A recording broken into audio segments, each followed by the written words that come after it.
انجیر اور زیتون میں کوئی خاص چیز ہے جس کی اللہ نے قرآن میں قسم اٹھائی ہے؟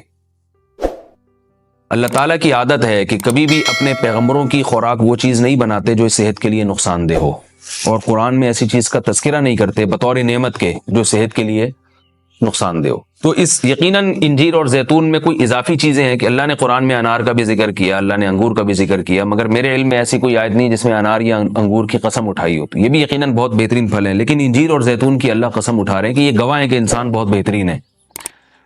تو اس سے ایک تو پتہ یہ چلتا ہے کہ ہمیں انجیر اور زیتون کو اپنی خوراک میں شامل کرنا چاہیے۔ آج کل کیا کھایا جا رہا ہے؟ چائے پی جا رہی ہے، گٹکے کھا رہے ہیں لوگ، پان کھا رہے ہیں، الٹی چیزیں، بازار سے بنی ہوئی چیزیں، دودھ پیک خرید کے پی رہے ہیں جس کے دودھ ہونے پہ ہی شبہ ہے کہ پتہ نہیں یہ دودھ ہے بھی یا نہیں، اور ایک سوچی سمجھی سازش کے تحت بازاری چیزوں کو پروموٹ کیا جا رہا ہے، اس پہ اشتہار بازی پہ خرچہ کیا جا رہا ہے، ڈاکٹروں کو باقاعدہ خریدا جاتا ہے اور وہ جعلی چیزوں کے فضائل لوگوں کو سناتے ہیں۔ لوگ یہ سمجھتے ہیں کہ ڈاکٹروں میں 2 نمبری ہو ہی نہیں سکتی، یہ غلط ہے۔ بہت سارے ڈاکٹر لوگوں کو بہت ساری غلط چیزوں پہ لگا رہے ہیں۔ تو یہ بازار کی چیزوں سے آپ اجتناب کریں، اور وہ چیزیں جو اللہ نے انسان کی خوراک کا حصہ نہیں رکھی ہیں، سگریٹ اللہ نے انسان کے پینے کے لیے پیدا نہیں کی ہے، ہیروئن، چرس، یہ سب نشے کی چیزیں ہیں جو ہمارے مذہب میں ویسے ہی حرام ہیں، تو ان سے اجتناب کرنا چاہیے۔ انجیر اور زیتون کے کیا فضائل ہیں؟ میڈیکل سائنس نے ثابت کیا ہے، اور حکیم جو ہیں، ماہر حکیم ہیں، طبیب ہیں، وہ بتاتے ہیں کہ یہ 2 ایسی چیزیں جو انتہائی طاقتور ہیں، لیکن ان میں کمال یہ ہے کہ یہ آپ کے جسم میں چربی نہیں پیدا کرتی اگر اعتدال سے ان کا استعمال کیا جائے۔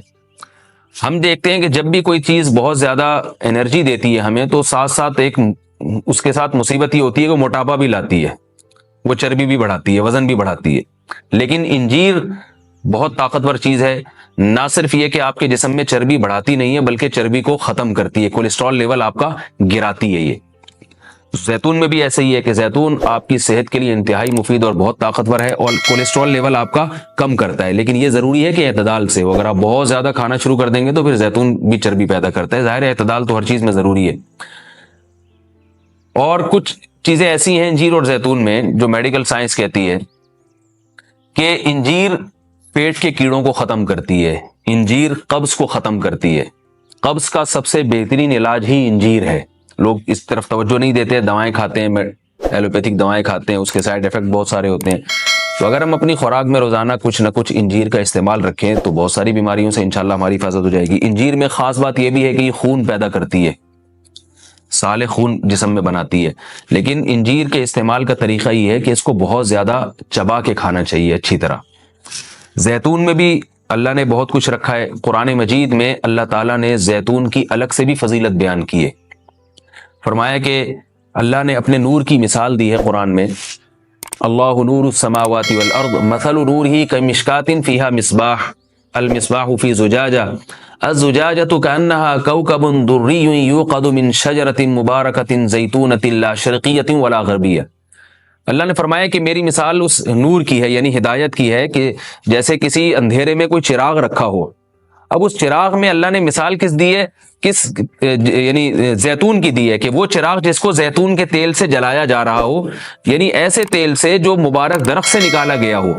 تو اللہ نے وہاں بھی قرآن مجید میں سورہ نور میں بھی زیتون کے درخت کو اللہ نے مبارک درخت کہا ہے۔ ایک اور مقام پہ قرآن مجید نے زیتون کی تعریف کی ہے، فرمایا کہ وَشَجَرَةً تَخْرُجُ مِن طُورِ سَيْنَاءَ تَنبُتُ بِالدُّهْنِ وَالصِّبْغِ لِلْآكِلِينَ۔ اللہ وہ ذات ہے جس نے ایسا درخت پیدا کیا جو طور سینا میں پیدا ہوتا ہے، یعنی کوہ طور میں پیدا ہوتا ہے وہ درخت، اور تنبت بالدہن جو تیل لے کر پیدا ہوتا ہے، اور صبغ للآکلین کھانے والوں کے لیے سالن کا کام دیتا ہے، یعنی لوگ روٹی اس تیل سے لگا کے کھاتے ہیں، سالن کا کام دیتا ہے وہ۔ تو اب یہاں مناسبت دیکھیں کہ اللہ نے زیتون کا اس آیت میں ذکر کیا اور ساتھ ساتھ بتایا کہ یہ وہ زیتون ہے جو کوہ طور پہ پیدا ہوتا ہے، اور کوہ طور ویسے ہی ایک ایسی جگہ ہے جہاں اللہ نے لوگوں کی ہدایت کے لیے وحی کو نازل کیا۔ تو پتہ یہ چلا کہ زیتون میں جہاں جسمانی فوائد ہیں وہاں کچھ روحانی فوائد بھی ہیں، کیونکہ اللہ نے اس کو مقدس جگہ پہ پیدا کیا ہے، اور وہاں کا تذکرہ اللہ نے کوہ طور کا تذکرہ اس کے ساتھ ساتھ کیا ہے۔ اور اس آیت میں بھی ایسا ہی ہے، جہاں اللہ نے زیتون کا ذکر کیا آگے فوراً وطور سینا کوہ طور کی اللہ نے قسم اٹھائی ہے۔ تو اس سے پتہ چلتا ہے کہ زیتون میں جہاں جسمانی فوائد ہیں، کچھ روحانی فوائد بھی ہیں۔ روحانی کا مطلب یہ ہے کہ اس کے کھانے سے عین ممکن ہے کہ آپ کی کچھ روحانی ترقی بھی ہو، شاید اللہ کی محبت میں اضافہ ہو، گناہوں سے نفرت پیدا ہو، یا اس کے سے جسم میں کوئی ایسی تبدیلی آ۔ میں کوئی یقینی بات نہیں کر رہا، لیکن قرآن میں اس طرف اشارہ ملتا ہے۔ اس سے ہمیں کیا پتہ چلتا ہے کہ یہ جو ہم مختلف قسم کے کوکنگ آئل استعمال کر رہے ہیں، ان سے آہستہ آہستہ اپنی جان چھڑانی چاہیے اور نیچرل چیزوں پہ آنا چاہیے۔ ایک آپ کو میں ایک تحقیق یہ بھی بتاتا ہوں کہ میڈیکل سائنس یہ کہتی ہے کہ یہ جو کولیسٹرول ہے نا اور جو چربی ہے، یہ دیسی گھی سے نہیں پیدا ہوتی۔ یہ ہم جو آرٹیفیشل آئل استعمال کر رہے ہیں، جن میں پتہ نہیں کیا کیا ملایا جاتا ہے، اس سے نقصان ہوتا ہے، جبکہ لوگ دیسی گھی سے اجتناب کرتے ہیں۔ اگرچہ بھی میرا موضوع دیسی گھی نہیں ہے، میں صرف یہ بتانے کے لیے کہ جو قدرتی چیزیں ہیں وہ آپ کی صحت کے لیے نقصان دہ نہیں ہیں۔ آپ کھانے میں اگر زیتون نہیں استعمال کر سکتے تو دیسی گھی استعمال کرنا شروع کر دیں، تو انشاءاللہ اس سے بھی جو بہت ساری بیماریاں ہارٹ کی اور بلڈ پریشر کی اور پتہ نہیں کیا کیا بیماریاں پیدا ہو رہی ہیں، اس میں بھی انشاءاللہ کمی آئے گی۔ اور یہ بھی ہمیں اس آیت سے سبق ملتا ہے کہ آپ قرآن مجید کا معجزہ دیکھیں۔ ابھی چند دن پہلے کسی حکیم کے توسط سے مجھے پتہ چلا، انہوں نے مجھے بتایا کہ میں نے پوچھا کہ بھئی انجیر اور زیتون، انجیر کھانے کا سب سے بہترین طریقہ کیا ہے؟ تو ان حکیم صاحب نے بتایا کہ آپ انجیر کو زیتون میں ڈبو کے استعمال کریں، یعنی انجیر کے ٹکڑے کریں اور 2-3 چمچے زیتون کپ میں ڈالیں اور اس میں انجیر کے ٹکڑے کر کے ڈبو دیں آپ اس میں، اور رات کو آپ ڈبو دیں اور صبح اس کو استعمال کر لیں، وہ زیتون بھی کھا لیں ساتھ میں۔ تو اس وقت میرا ذہن اس طرف نہیں گیا۔ آج جب میں یہ اس آیت کا درس دے رہا تھا تو مجھے خیال آیا کہ یہ تو اللہ نے خود قرآن میں دونوں کا ساتھ ذکر کیا ہے۔ حکیم تو آج کہہ رہے ہیں 1400 سال کے بعد کہ ان دونوں کا ملاپ بہت بہترین ہے صحت کے لیے، تو قرآن میں اللہ نے کیسے دونوں کا ساتھ ساتھ تذکرہ کیا ہے؟ تو یہ عجیب اتفاق ہے، اور بلکہ قرآن کی بلاغت ہے اور قرآن کا ایک قسم کا معجزہ ہے کہ آج بہت ساری چیزیں جن کی تحقیق ہو رہی ہیں وہ قرآن میں اللہ تعالیٰ نے ان کے اشارے پہلے سے دے دیے ہیں۔ انجیر اگر آپ زیتون میں ڈبو کے استعمال کرتے ہیں تو اس کے کیا فوائد ہیں؟ ایک فائدہ تو یہ ہے کہ انجیر کو چبانا آسان ہو جاتا ہے، ورنہ انجیر بہت سخت چیز ہوتی ہے، اس کا چبانا آپ کے لیے مشکل ہے۔ جب آپ اس کو زیتون میں ڈبو دیں گے، آپ صبح جب کھائیں گے تو آپ کو پتہ چلے گا کہ وہ نرم ہو گئی ہے، اس کا کھانا آسان ہے۔ اور دوسرا فائدہ یہ کہ اس سے زیتون کا کھانا بھی آسان ہو جاتا ہے۔ آپ اگر زیتون ویسے ہی چمچہ بھر کے پئیں گے تو جو لوگ زیتون کے عادی نہیں ہیں ان کے لیے مشکل ہے اس طرح سے پینا، وہ ٹیسٹ گین ہوتے ہوتے کافی ٹائم لگتا ہے۔ جب آپ انجیر کو زیتون میں ڈبو دیں گے تو کیا ہوگا کہ وہ کافی حد تک تیل جو ہے وہ انجیر اس کا جذب کر لے گا، پھر جب آپ استعمال کریں گے تو وہ تیل کا استعمال بھی ہوگا، مگر وہ تیل کی ایک خاص قسم کی جو ایک مہک ہوتی ہے جس سے بعض لوگ جس کو پسند نہیں کرتے، تو اس مہک سے بھی آپ کی جان چھوٹ جائے گی اور آپ وہ آسانی سے کھا سکیں گے۔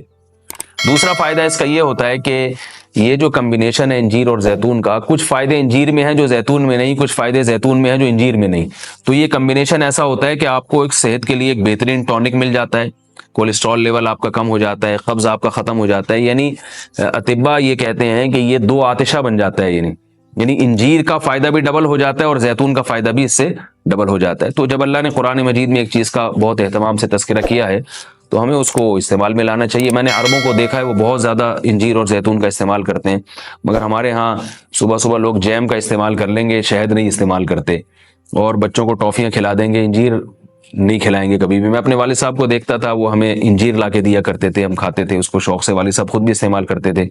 تو والدین کو چاہیے کہ بچوں کو ان چیزوں پہ ڈالیں، میٹھا کھانے کا بچوں کو شوق ہوتا ہے تو آپ ٹافی یا چاکلیٹ کے بجائے آپ ان کو انجیر کھلا دیں، آپ ان کو کوئی ایسے پھل فروٹ کھلا دیں، شہد کھلا دیں، تو ان چیزوں پہ لانا چاہیے، کیونکہ اللہ تعالیٰ نے صحت کی حفاظت کا بھی ہمیں حکم دیا ہے، قرآن و سنت میں اس کا بہت تاکید سے حکم ہے۔